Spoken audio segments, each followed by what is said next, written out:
ओम ब्रह्मा मुरारी त्रिपुरांतरकारी भानु शशि भूमि सुधो बुधश्च गुरुश्च शुक्र शनि राहु केतव सर्वे ग्रह शांतिकरा भवन्तु। मेष राशि, नमस्कार, स्वागत है आपका आचार्य वाणी में। मैं आचार्य डॉक्टर विक्रमादित्य आपके साथ हूं। आज का विषय है मेष राशि वालों के लिए राहु का महापरिवर्तन का जो योग बनने वाला है उसका प्रभाव किस प्रकार का होगा। राहु का महापरिवर्तन, राहु के परिवर्तन को महापरिवर्तन इसलिए हम कह रहे हैं क्योंकि यह बड़ा विशेष परिवर्तन है जो 18 महीने में एक बार होता है।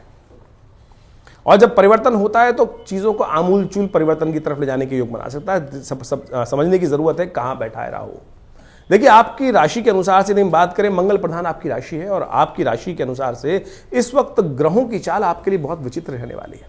7.5 पदार्पण हो रही है और ऐसे में राहु का प्रभाव आपके लिए एक ऐसा प्रभाव है, यदि हम कहें कि 7.5 आपका कुछ बिगाड़ नहीं पाएगी क्योंकि राहु आपकी रक्षा के लिए बैठे हैं। समझ लीजिए, राहु आपकी 18 महीने के लिए रक्षा कवच देने के लिए यह महापरिवर्तन लेकर आए हैं। शनि की 7.5 को शनि कान बंद कर चुपचाप बैठेगा। इतना जबरदस्त प्रभाव राहु का आपके लिए होने वाला है। यह आपके लिए सबसे इंपॉर्टेंट प्रभाव है। हम ऐसे नहीं कह रहे हैं, पाराशर का मत है, पाराशर का मत है। इसके कारण से उन ज्योतिष सिद्धांतों के अनुसार से बात करने का प्रयास करें। महत्वपूर्ण परिवर्तन का समय आपके लिए होने के तैयार है। यह राहु का परिवर्तन कब होगा, मेष राशि वालों को समझना चाहिए। यह परिवर्तन होगा राहु का 18 मई 2025 से 5 दिसंबर 2026 तक। शनि की 7.5 का पहला पद चल रहा है और शनि का पहला पद जो होता है बड़ा विशेष होता है। यह मेष राशि वालों के लिए नए दोस्त, पुराने जो काम करने वाले नहीं है चीजें, वो हट जाएंगी। नए परिवर्तन के योग, कोई विदेश संबंधित कोई आपके दोस्त जो हैं जो आपको भूले बिसरे हैं, नए संबंधों को स्थापित करने का समय आपके लिए आता दिखाई दे रहा है।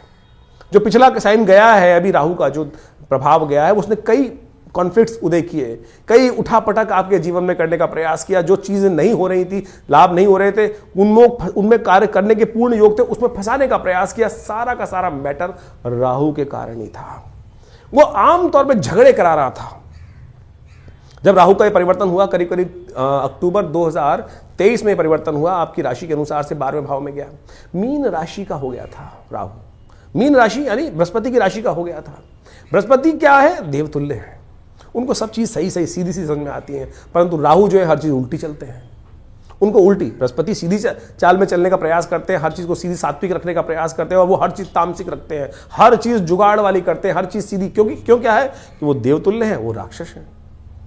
बृहस्पति जो है देवतुल्य है। अब देवता का घर 12वां भाव, अध्यात्म का भाव, अब जो खास तौर पे कहा जाता है मोक्ष का भाव माना जाता है, सत्य का भाव माना जाता है। और वहां पर कौन पहुंच गए, राक्षस ग्रह पहुंच गए। अब उनकी तो वहां सेटलमेंट हो ही नहीं रही, तो द्वंद्व शुरू हो गया था। द्वंद्व, ये द्वंद्व जो था, हम काम करने का प्रयास कर रहे थे, शनि लाभ पहुंचाने का लाख प्रयास किया उन्होंने, स्वग्रही स्वम भाव में बैठकर 11वें भाव में लाख प्रयास करने, लेकिन राहु ने सब लीप के रख दिया। अब राहु जो है ना वो बदल गए हैं। अब बदलने का योग बना रहे हैं, चिंता ना करो। ये राहु महत्वपूर्ण परिवर्तन का योग आपकी राशि के दृष्टिकोण से बनाने को तैयार बैठे हैं और ये महत्वपूर्ण परिवर्तन राहु अवश्य दे सकते हैं। आपको समाज में नई पहचान देने का रास्ता खोल सकते हैं, लाभ देने का रास्ता खोल सकते हैं। एक उदाहरण उपस्थित करते हैं। राहु का प्रभाव आपके लिए ऐसा होगा कि जैसे कहा जाता है ना, आंधी आती है। जब आंधी आती है तो क्या होता है कि कोने बिचाले में कहीं कूड़ा अटका पड़ा हो, जो निकल ना पा रहा हो, उनको भी बावंडर बनाकर उड़ा के ले जाएगी। ऐसी यानी इतनी बड़ी वैश्विक समस्या हो कि बहुत बड़ा जो समस्याओं का बवार वहां पर अंबार लगा हो, जैसे रुई के ढेर को हवा उड़ा के ले जाती है, ऐसे राहु 18 महीने तक आपके लिए सफलता, आगे बढ़ने के नए अलायंसेस, नए कॉम्बिनेशन देने के रास्ते बनाते दिखाई देंगे। विशेष तौर पर ये खास तौर पर ध्यान रखने की जरूरत है।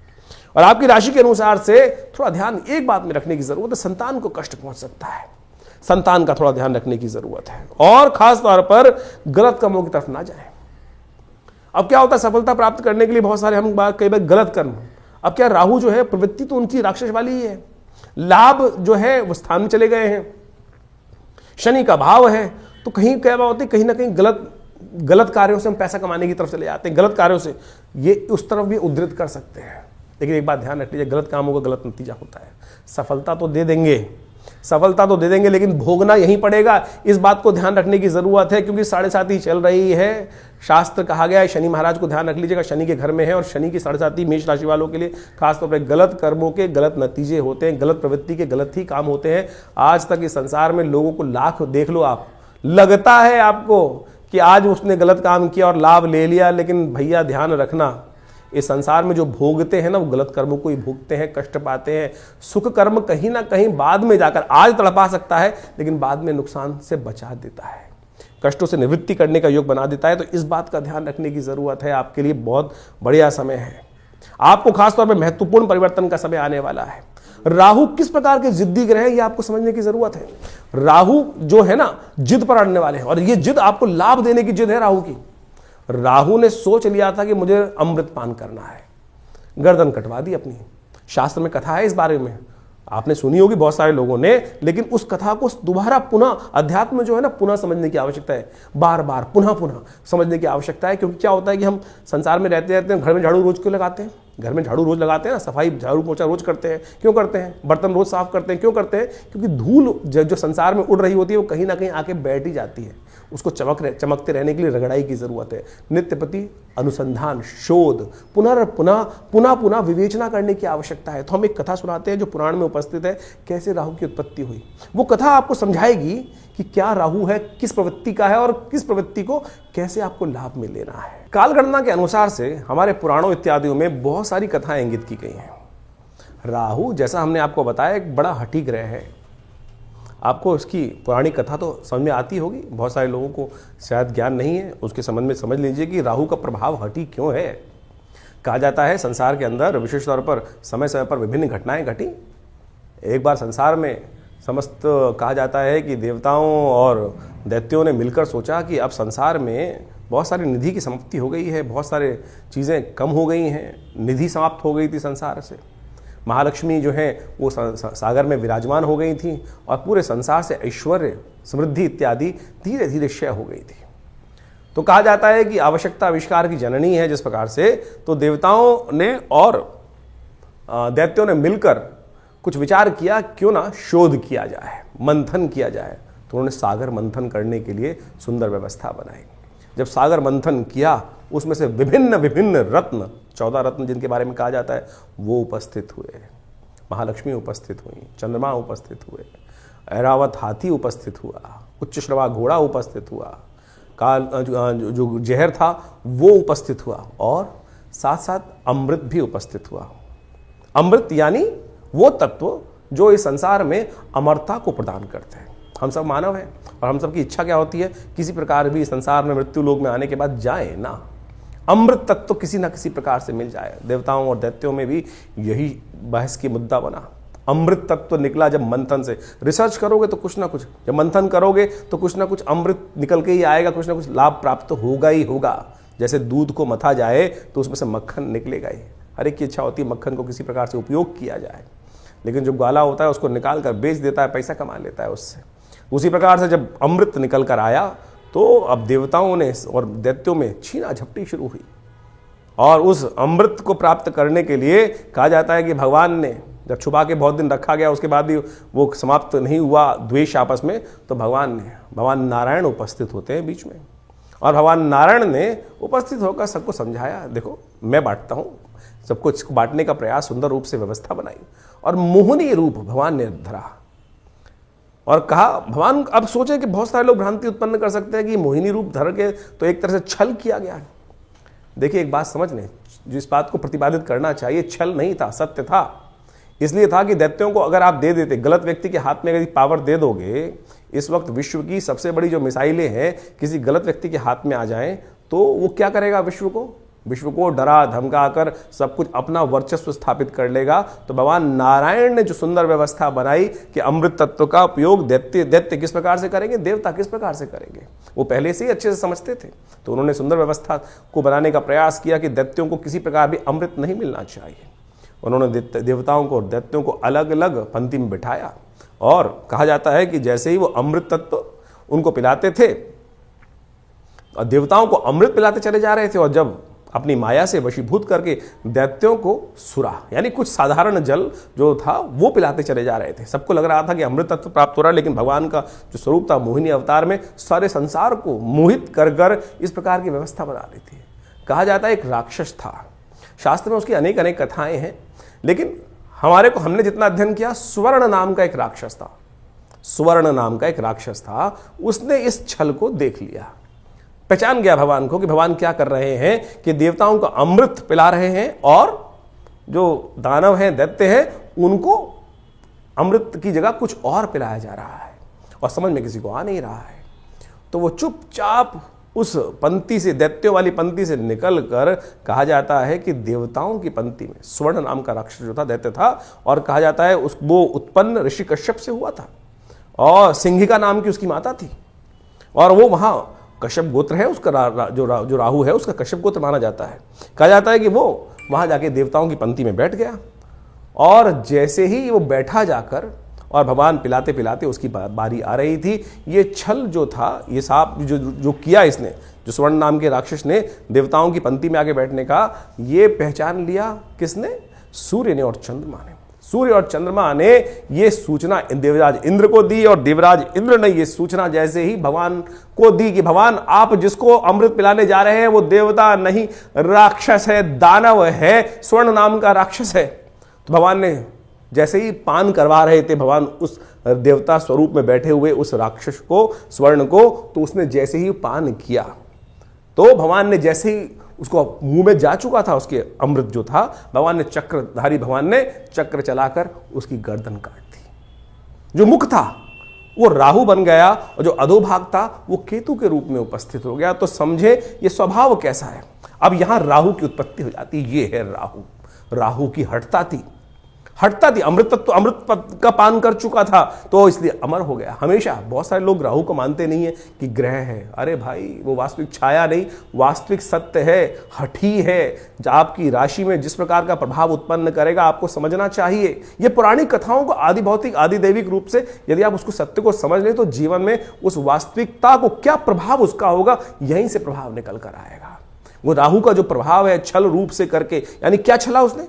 अपने उस मंतव्य को पूर्ण करने के लिए उस राक्षस योनि से हटकर देवताओं की पंक्ति में जाकर बैठ गया और भगवान तक को, सोचे कितनी बड़ी सुंदर ये कथा क्या समझा रही है कि भगवान तक को, यहां भगवान ने नहीं छला, यहां भगवान तक को छलने के लिए राहु उपस्थित हो गया। तो राहु इस प्रकार का ग्रह है कि जो आपको, किसी भी धर्मात्मा व्यक्ति को छल सकता है अपनी हठता को पूर्ण करने के लिए। तो इस भाव को समझे कि राहु क्या प्रभाव आपके जीवन में उत्पन्न कर रहा है। ये हमने जो राहु का ग्रह का प्रभाव आपको बताया ना कि आपकी राशि के अनुसार से आपकी जन्म पत्री में किस भाव में कहां बैठकर किस प्रकार का प्रभाव उत्पन्न करेगा, क्या कराएगा आपके लिए। तो सत्य रूप में इस कथा को हमने इसलिए उपस्थित किया है कि वो आप समझ सकें राहु का प्रभाव नेगेटिव भी होता है, पॉजिटिव भी होता है।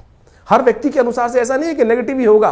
तो आपकी राशि के अनुसार से जो प्रभाव हमने समझाया है उसके लिए आपको सही रूप से कुछ उपायों की आवश्यकता है। मेष राशि के अनुसार से आप लोगों को विश्व समझने की आवश्यकता है कि राहु का प्रभाव किस प्रकार का है। ये राहु को हमने अभी प्रभाव समझाया आपको, हमारे इस वीडियो के माध्यम से आपने भी समझा कि संवाद के माध्यम से कि राहु का प्रभाव किस प्रकार का होने वाला है। ओवरऑल लाभ का ही प्रभाव है, बिल्कुल अच्छा है, बहुत महत्वपूर्ण परिवर्तन के लिए तरफ राहु महापरिवर्तन के साथ योग बनाने वाले हैं मेष राशि वालों के लिए।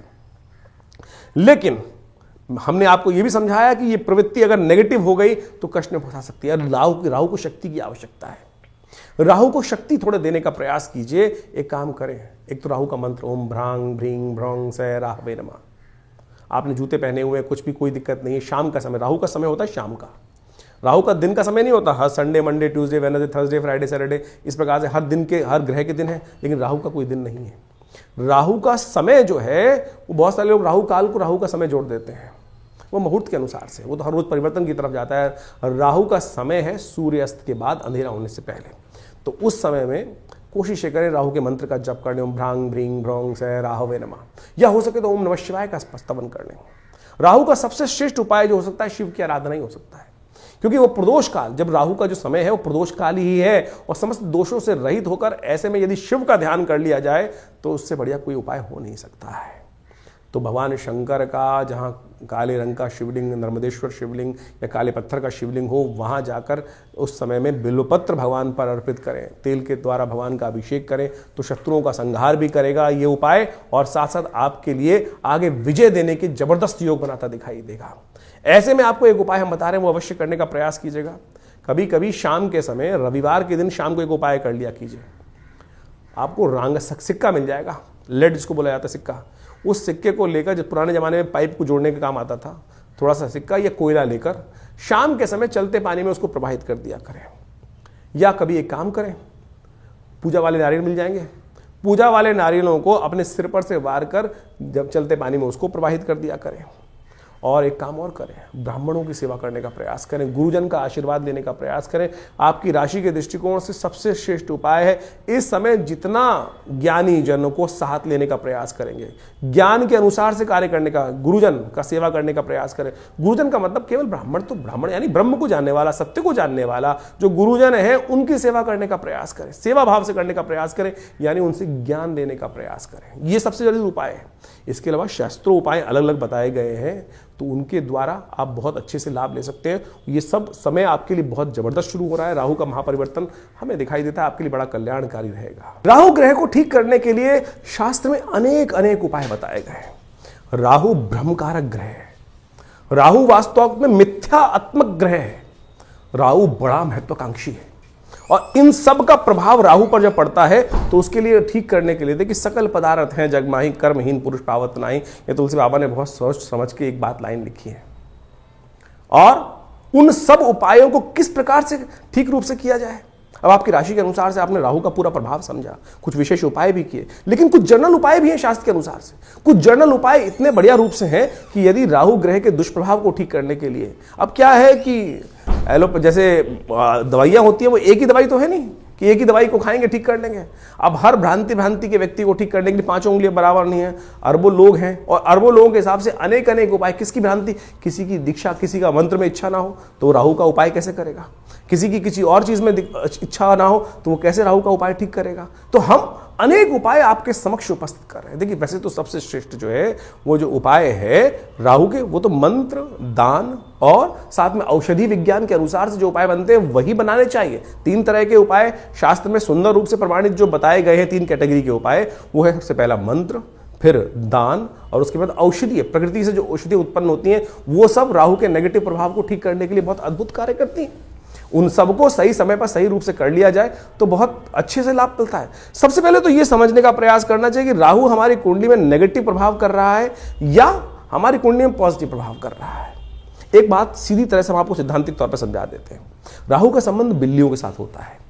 देखिए, यदि आपकी कुंडली में राहु नेगेटिव चल रहा है तो देखिएगा आपके घर के आसपास या तो बिल्लियां रो रही होंगी, बिल्लियां लड़ रही होंगी, रात्रि में बिल्ली के रोने की आवाज़ आती है, बिल्ली के लड़ने की आवाज़ आती है, तो समझ लेना चाहिए आपका राहु का प्रभाव कहीं ना कहीं नेगेटिव चल रहा है। कहीं ना कहीं राहु का प्रभाव आपकी कुंडली में नेगेटिव है। और यदि आप अध्यात्म से विमुख हो रहे हैं, राहु का प्रभाव एक सबसे बड़ा है, राहु ग्रहण कारक ग्रह है। राहु सूर्य को भी ग्रसित कर लेता है, जैसे हमने आपको समझाया।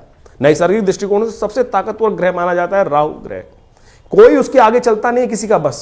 यानी सबसे ज्यादा प्रभाव क्या होता है, सूर्य का ग्रह का प्रभाव होता है। सूर्य किसी हर ग्रह को अस्त कर सकते हैं, लेकिन राहु जिसको छायात्मक ग्रह रूप में माना जाता है, कई लोग तो मानते भी नहीं है। बहुत सारे लोग ये भ्रांति उत्पन्न करते हैं राहु ग्रह थोड़ी है, छाया है वो तो। अरे भैया, राहु का प्रभाव नैसर्गिक दृष्टिकोण से यदि आप पढ़ोगे, ज्योतिष की गणनाएं सीखोगे, तो सबसे ज्यादा नैसर्गिक दृष्टिकोण से बलशाली ग्रह जो है वो राहु ही माना जाता है। और कहा जाता है, जिस प्रकार समझें कि राहु सूर्य को भी ग्रसित कर लेता है। अभी हमने आपके समक्ष जो कथा उपस्थित करी, सूर्य राहु जो राहु है वो सूर्य और चंद्र, क्योंकि उनकी आपस में परम शत्रुता है। राहु के 3 शत्रु माने जाते हैं वैसे तो। जी हां, राहु के 3 शत्रु माने जाते हैं, सूर्य, चंद्र और केतु भी, क्योंकि बिल्कुल उल्टा प्रभाव है। राहु के बिल्कुल स्वभाव से उल्टा प्रभाव है केतु की। हम कभी गणना करेंगे, बताएंगे आपको। लेकिन इस वक्त समझे कि जब राहु जो है सूर्य को ग्रसित कर लेता है, ग्रहण लगा देता है। जो सूर्य सबको अस्त करता है उसको अस्त कर देता है, फिर चंद्र ग्रहण लगा देता है, तो सबसे ज्यादा बलशाली ग्रह माना जाता है। तो इसका प्रभाव बिल्कुल अवश्य होता है हर व्यक्ति के ऊपर। तो इसके प्रभाव को ऐसा हल्का नहीं समझना चाहिए। तो इस प्रकार से बहुत सारे उपाय शास्त्र में वर्णित हैं, उनको हम आपके समक्ष रखने का प्रयास करते हैं। उनमें से अनेक उपाय शास्त्र के अनुसार से कर सकते हैं। अब यह बात समझे कि जो किस प्रकार से कब किया जाए उपाय। देखिए, हर ग्रह का समय है। हर ग्रह की एक दिन माना जाता है। जैसे सूर्य का सूर्यवार संडे है, सूर्य रविवार उसको बोला जाता है, चंद्रमा का सोमवार है, मंगल का मंगलवार है। इसी प्रकार से अब राहु और केतु का कोई ग्रह तो है नहीं, कोई समय तो है, कोई दिन तो है नहीं, लेकिन राहु का जो समय है वो है प्रदोष काल, सायंकाल जो प्रदोष काल है। सूर्य अस्त जब हो जाते हैं, अंधेरा नहीं होता है, जो वो करीब करीब 2 घड़ी का आसपास का समय, 45 मिनट के आसपास का समय, वो राहु का वास्तविक समय माना जाता है, जिसको पक्की शाम बोला जाता है। तो ऐसा समय जो है वही प्रदोष काल है। इसलिए संबंध किससे निकला? शिव के साथ संबंध निकला। प्रदोष काल जो है सबसे श्रेष्ठ माना जाता है शिव के लिए, समस्त दोषों से रहित काल माना जाता है। और ऐसे में शिव के की आराधना, समस्त प्रकार के दोष जो है ना, ग्रहों के प्रभाव जो है वो त्रिपुरारी हर सकते हैं। तुलसी बाबा ने कहा है ना कि जो त्रिपुरारी हैं वही हमारे जो जीवन को शुभ कर सकते हैं, समस्त दोषों को हर सकते हैं। त्रिपुरारी भगवान शंकर जो हैं वही समस्त दोषों को हर सकते हैं। तो भगवान शंकर की समस्त प्रकार की आराधनाएं जो हैं वो राहु के नेगेटिव प्रभाव को दूर करती हैं। तो शाम के समय भगवान शिव का सुंदर रूप से अभिषेक करना, दूध से करना, जल से करना, घी से करना, शहद से करना, ओम नमः शिवाय का जप करना, बिल्वपत्र अर्पित करना, रुद्राभिषेक करना। उपयुक्त ब्राह्मणों के द्वारा जब राहु का नेगेटिव प्रभाव चल रहा हो तो क्या कर लें? सबसे पहले रुद्राभिषेक कर लें भगवान का। ये बड़े सुंदर रूप से कार्य कर सकता है। और साथ साथ क्या करें? ओम ओम भ्रांग भ्रींग भ्रौंग, जैसा हमने आपको बताया अभी कुछ देर पहले, ओम भ्रांग भ्रींग भ्रौंग से राहवे नमः, ये राहु का बहुत अच्छा मंत्र है, इसका जप कर लिया कीजिए। एक और राहु का उपाय प्रभाव बताए, राहु का मंत्र जप जो करें रुद्राक्ष की माला से कर सकते हैं, वो कोई दिक्कत नहीं है, लेकिन बड़े शुद्ध रूप से करें। बड़ा सीधा साधा मंत्र है, ओम भ्रांग भ्रींग भ्रौंग से राहवे नमः। एक काम और कर सकते हैं, जो पूजा वाले नारियल होते हैं ना, जब राहु का नेगेटिव प्रभाव किसी प्रकार भी ठीक ना हो रहा हो तो एक काले कपड़े में शनिवार के दिन रात्रि के समय शाम को जब सोए तो अपने सिराने 4 पूजा वाले नारियल काले कपड़े में लपेट के रख लें और सुबह किसी चलते पानी में उसको प्रवाहित कर दिया करें। यह राहु का बहुत अच्छा नेगेटिव प्रभाव को दूर करने के लिए अद्भुत उपाय है। और साथ साथ एक उपाय और हम बताने का प्रयास करें, मां दुर्गा की सुंदर आराधना भी राहु के नेगेटिव प्रभाव को ठीक करती है। एक बात और समझ लें, किसी प्रकार का तामसिक आहार, किसी प्रकार का गलत भावों में जाना, ये राहु के नेगेटिव प्रभाव को और बढ़ा देगा। राहु किसका प्रतीक है? अभी हमने आपको कथा समझाई, राहु जिद का प्रतीक है। अभी आपके मनोभाव में यदि जिद आ रही है तो यानी वो समझ लीजिए राहु नेगेटिव प्रभाव उत्पन्न कर रहा है। इतना हटी कि जाकर भगवान के उस छल को पहचानने के बाद उस भी अपनी हटता पे अड़ा रहा। देखिए सामने किससे लड़ने जा रहा था, एक साधारण राक्षस भगवान नारायण से लड़ने के लिए उपस्थित हो गया और उनके विमुख जाकर यानी अपनी हटता, अपने मंतव्य को पूर्ण करने के लिए इतना हटी राहु ग्रह है कि जाकर वहां बैठ जाता है। उसको पता था मेरा क्षय होना निश्चित है, लेकिन फिर भी दाव खेल जाता है। तो ऐसा हटी राहु ग्रह है, उसको ठीक करने के लिए गोमेद रत्न बड़ा अच्छा है। 8 रत्ती का गोमेद आप धारण कर सकते हैं, लेकिन शुद्ध रूप से मिल जाए तो। आज की तारीख में तो रत्नों का ऐसा हिसाब किताब हो गया है कि वो लैब में बनाकर लोग बेच देते हैं, फिर वो कल्चर्ड है तो क्या उत्पन्न करेंगे। इसके साथ साथ आप राहु का जो प्रभाव है वो भी उसको ठीक करने के लिए कार्य कर सकते हैं। आप एक काम कर सकते हैं, कोयला लेकर यदि शाम के समय चलते पानी में उसको प्रवाहित कर दीजिए। कभी कभी ये उपाय कर लिया कीजिए। मूली का दान करना भी राहु के लिए बड़ा अच्छा उपाय माना जाता है। एक उपाय और बताया आपको हम, बड़ा सुंदर उपाय है। देखिए राहु जो प्रभाव है ना वो भ्रम का प्रभाव है। भ्रम छाया कारक ग्रह है। राहु के उपाय को, राहु के नेगेटिव प्रभाव को ठीक करने के लिए काम कर सकते हैं आप नित्य प्रति। देखिए हमने जैसे कहा कि औषधि जो विज्ञान है वो बड़ा सुंदर है। अपने घर में गूगल की धूम्र उपस्थित किया करें। शाम के समय अवश्य काम करें कि एक कोयले का जो या लकड़ी का बना लीजिए कोयला, उसके अंदर हवन इत्यादि की सामग्री डालकर उस जो लकड़ी का कंडा है उसको रख लीजिए, या गोबर का जो विशेष तौर पर जो उपला बनाया जाता है उसमें आग लगाने के बाद उसके ऊपर थोड़ी सी गूगल अष्टगंध के अंदर आती है गूगल, एक पेड़ का गोंद होता है गूगल के पेड़ का, उसको डाल दिया जाए। यह बड़ा सुंदर प्रभाव है। राहु के नेगेटिव प्रभाव को धूम्र उपस्थित कर आप राहु के नेगेटिव प्रभाव को ठीक कर सकते हैं। राहु के विभिन्न कोण हैं। जो नैऋत्य कोण माना जाता है वो राहु का कोण माना जाता है। उस कोण को, घर को साफ रखने का प्रयास करें। गंदगी ना रखें उस कोण को। उस राहु जब नेगेटिव हो रहा होता है समझ लीजिए उस कोण में घर में नेगेटिव आनी शुरू हो जाती है। उस कोण में कम से कम जूते ना रखें। नैऋत्य कोण में जूते ना रखने का प्रयास करें, गंदा ना रखने का प्रयास करें। और तो और समझे, राहु का नेगेटिव प्रभाव जब हो रहा हो, घर के दरवाजे जो है वो क्या होता है, आवाज करने लगते हैं, ची ची की आवाज आने लगती है, चिटकनी खराब होने लगती है, तो उनको ठीक रखने का प्रयास करें। ये सब वास्तविक दृष्टिकोण से भी बड़ा सुंदर उपाय है। इनको रखने का प्रयास ठीक करेंगे तो बहुत सुंदर रूप से लाभ प्राप्त होगा। जो आपके घर में राहु क्या है, एक नेगेटिव ग्रह है और धूम्रात्मक ग्रह है, कोशिश ये करें आपके घर में गंदगी नहीं होनी चाहिए। जैसे आपके नहाने की जगह, स्नान करने की जगह है, वहां बहुत सारी, कई बार क्या होता है काई लगी है, कुछ लगी है, घर में बहुत सारी सीलन आई हुई है, तो समझ लीजिए राहु का नेगेटिव प्रभाव आपके जीवन में चल रहा है। उसको तुरंत ठीक करने का प्रयास करें। फटी हुई चप्पल पहन रखी है, ये राहु का नेगेटिव प्रभाव है। और अब क्या होता है कि व्यक्ति चलाए चले जाते दरिद्रता को पाल के रखते हैं, तो ऐसे में उनको ठीक करने का आपको प्रयास कर लेना चाहिए। यदि इन सब चीजों को हमने जो उपाय बताए उनको आप कर लें। राहु का यंत्र अपने आप में बहुत जबरदस्त चीज है। राहु के मंत्र से करीब करीब 18,000 मंत्र को जप करके ओम भ्रांग भ्रीं भ्रौंग से राहवे नमः, इस मंत्र से सिद्ध करा हुआ राहु का यंत्र आप स्थापित कर सकते हैं। ये 1.5 साल तक बिल्कुल रूप घर में रखें। उसका नेगेटिव प्रभाव यदि सही रूप से जप हुआ है, बहुत सारे लोग तो जप ही नहीं करते हैं, केवल लिया और आज की तारीख में बाजार में जितने मिल रहे हैं राहु के यंत्र के रूप में उपस्थित किया गया, वो केवल आकृति नहीं है, उसको जो जैसे आप मान के चले मूर्ति प्रतिष्ठा की जाती है मंदिर के अंदर, तो मूर्ति को प्रतिष्ठा करने के लिए एक पूरा विज्ञान है, उसके अनुसार से पूजा पाठ कर 10-12 दिन तक उसकी व्यवस्था की जाती है, तब वो प्रतिष्ठित होती है। उसी प्रकार से यंत्र भी प्रतिष्ठा करने की सुंदर व्यवस्था बनाई गई है शास्त्रों के अनुसार से, तब तो वो जागृत हुआ, नहीं तो केवल वो आकृति है, नहीं तो केवल वो कागज का टुकड़ा है या जिस पे भी बना हुआ है उसका टुकड़ा है। यदि सिद्ध राहु के यंत्र को स्थापित कर आप चांदी के पत्रे पर लगा रहे अपने घर के द्वार पर लगवा दें, तो राहु के नेगेटिव प्रभाव को ठीक करने के लिए बहुत सुंदर रूप से कष्ट का निवारण करने का योग बन जाता है। तो ये छोटे छोटे उपाय हम आपको बताने का प्रयास कर रहे हैं। एक काम और कर सकते हैं आप, तांबे के लोटे में जल रखकर रात्रि में रखिए और सुबह सुबह उसको किसी कटीले वृक्ष में डाल दिया करें। यह राहु के नेगेटिव प्रभाव को दूर करने के लिए सबसे अच्छा उपाय माना जाता है। वट वृक्ष का संबंध राहु के साथ भी माना जाता है।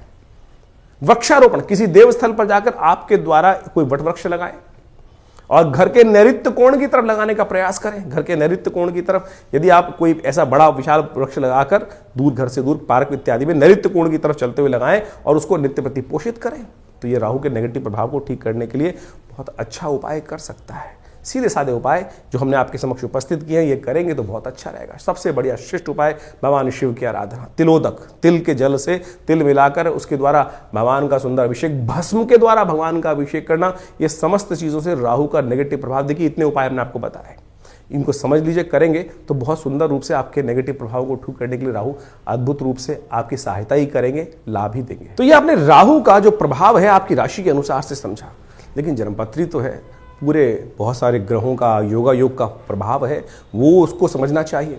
लेकिन एक स्पेसिफिकली ग्रह भी परिवर्तन कर जीवन में वारे न्यारे कर सकता है, इस बात को हमको समझना चाहिए।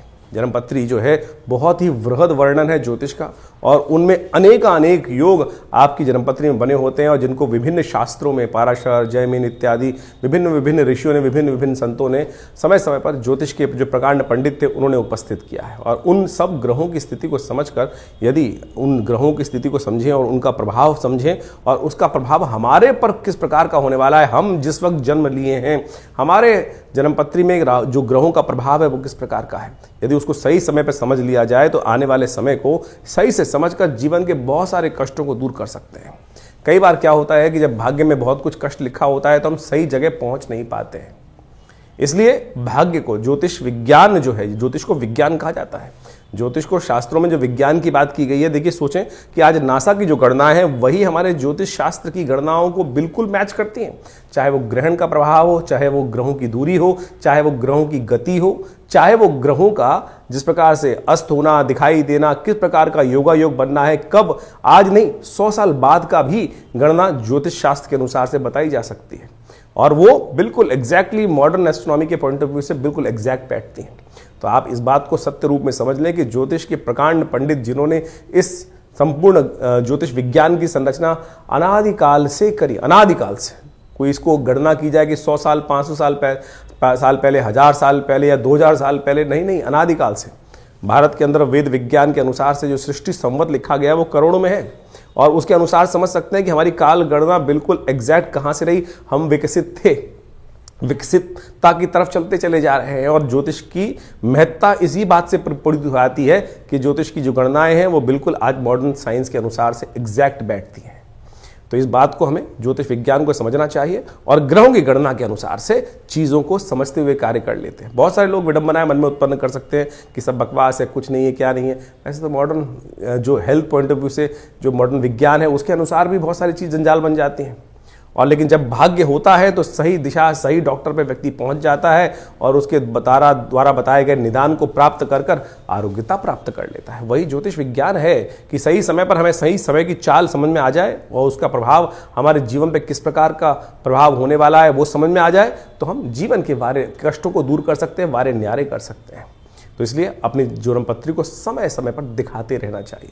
ये जो हम लगातार संवाद आपके समक्ष अपने चैनल के माध्यम से उपस्थित करते रहते हैं, बताते रहते हैं ग्रह गणनाओं के बारे में। अब देखिए यहाँ पर तो राशि के अनुसार ही बताना पड़ेगा, यहाँ तो ग्रहों की चाल के अनुसार ही बताना पड़ेगा। क्यों? क्योंकि अरबों लोग हैं संसार के अंदर, हर एक का भाग्य अलग है। बिल्कुल जो आपके मन में प्रश्न उठ रहा है कि हम जो ज्योतिष की राशि के अनुसार से बात करते हैं तो 12 राशियों में पूरे संसार को नहीं बांट सकते, बिल्कुल सही बात है कि उसको, लेकिन आउटर पेरिफेरियल तो सेट कर सकते हैं। क्या योगा योग है, उस योग के अनुसार से समझ तो आ सकती हैं चीजें, लेकिन आपकी जन्मपत्री में किस प्रकार का योग कैसा बनने वाला है, कब बनने वाला है, उसको क्या निदान किया जाए, उसके लिए आवश्यकता है कि जो पर्सनल जो कंसल्टेशंस होती हैं, जन्मपत्री में विचार विमर्श किया जाए, वो समय समय पर परिवर्तन होता रहता है। और उसके लिए आप समझें, जानें, और उसके लिए पर्सनली आप आश्रम पर आ भी सकते हैं, संपर्क साध सकते हैं। यह आश्रम जमुनापार दिल्ली में स्थित है, विवेकानंद योगाश्रम। और यहाँ पिछले करीब 60-70 सालों से विभिन्न पराविद्याओं पर शोध चलता है। आचार्य श्री केशव देव जी महाराज के सानिध्य में रहकर हमको ये सुख प्राप्त हुआ कि जिसके द्वारा हमने इस ज्योतिष विज्ञान को उनसे बाल्यकाल से ही सीखा, समझा और उन विवेचनाओं को उपस्थित किया, बहुत सारे शोध किए, बहुत सारे मंत्रों का उपचार किया, बहुत सारे यज्ञ इत्यादि आज भी उसी रूप में चलते हैं। नित्य प्रति 8 घंटे यज्ञ चलता है विवेकानंद योगाश्रम में, जो आचार्य श्री केशव देव जी महाराज के द्वारा स्थापित किया गया। आप भी उस यज्ञ में समय समय पर जो कार्यक्रम होते हैं उसमें आगे स्थित हो सकते हैं। विभिन्न ग्रहों के उपचार किए जा सकते हैं। विभिन्न ग्रहों की जो समस्याएं हैं उनके निदान जो है ना वो अनेक रूप से बताए गए हैं। सबसे बढ़िया मंत्र जप, यज्ञ, यंत्र, दान इत्यादि बताए गए हैं। औषधि के अनुसार से बहुत सारे उपाय बताए गए हैं। उन सबको हम समय समय पर आपके समक्ष उपस्थित करते रहते हैं। तो आप इस संस्थान पर आकर माँ भगवती का सुंदर श्री विग्रह जो विराजमान है उनके भी दर्शन कर सकते हैं। और उन्हीं का प्रभाव है कि जो आज इस तपस्थली पर नित्य प्रति 8 घंटे यज्ञ चलता है। भगवान की कृपा से समस्त रूप से बहुत बड़ी गौशाला है और वहाँ पर भी गौ सेवा इत्यादि के कार्य किए जाते हैं। औषधालय है जो योग, प्राकृतिक चिकित्सा, आयुर्वेद, फिजियोथेरेपी, एलोपैथिक को इंटीग्रेट करके हम बहुत सारे रोगों का निदान करते हैं। भारत सरकार के पैनल पर हैं। भारत के जो एक्रेडिटेशन अथॉरिटी है NABH, उससे एक्रेडिटेड हॉस्पिटल है। यानी मॉडर्न फैसिलिटी के साथ साथ इस संस्थान को बनाया गया है। आप इन समस्त चीज़ों का लाभ लेते हुए आप इस संस्थान से जुड़ें। धन्यवाद।